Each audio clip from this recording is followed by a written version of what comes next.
আমার নাম মিহিকা। দাদির মৃত্যুর পর দাদুর বাড়ি থেকে অনেক পুরনো জিনিস নিয়ে এসেছি। তার মধ্যে একটা ছিল দাদির ছোট্ট লেদারের ডায়েরি। কভারটা ফেটে গেছে, পাতাগুলো হলুদ। আমি ভেবেছিলাম হয়তো দাদির ছোটবেলার গল্প লেখা আছে। প্রথম পাতায় দাদির হাতের লেখা 1978 জানুয়ারি 15, আজ আমার বিয়ে। পাতা উল্টাতে উল্টাতে দেখলাম দাদির জীবনের সব কথা। বিয়ে, আমার বাবার জন্ম, আমার জন্ম, দাদুর মৃত্যু, সব কিছু। শেষ পাতায় গিয়ে থমকে গেলাম। লেখা আছে আমার হাতের লেখায়, আজ আমি মরে যাব। আর তুই এটা পড়ছিস কারণ তুই আমার জায়গায় এসেছিস। আমি তোকে অপেক্ষা করতে বলেছিলাম, কিন্তু তুই আসতে দেরি করলি। এখন ডায়েরিটা তোর, লিখতে শুরু কর। আমার হাত কাঁপছিল। আমি তো কখনো এই লেখা লিখিনি।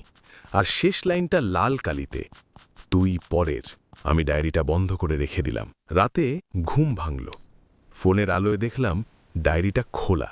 আমি তো বন্ধ করে রেখেছিলাম। শেষ পাতার পরের পাতা, যেটা আগে সাদা ছিল, এখন লেখা ভর্তি, আমার হাতের লেখায়।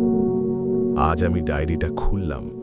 ভয় লাগছে, কিন্তু কেন যেন লিখতে ইচ্ছে করছে। আমার হাত নড়ছে না, কিন্তু কলম চলছে। আমি জানি না কেন আমার গলা শুকিয়ে গেল। এটা আমার আজকের দিনের কথা, যা আমি এখনো কাউকে বলিনি। আর লেখা চলছে, নতুন লাইন উঠছে।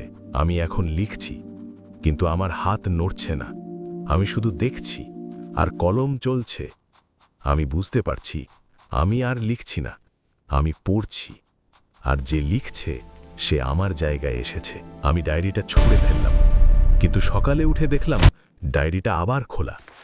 শেষ পাতার পরের পাতায় নতুন লেখা, আজ আমি মরে যাব।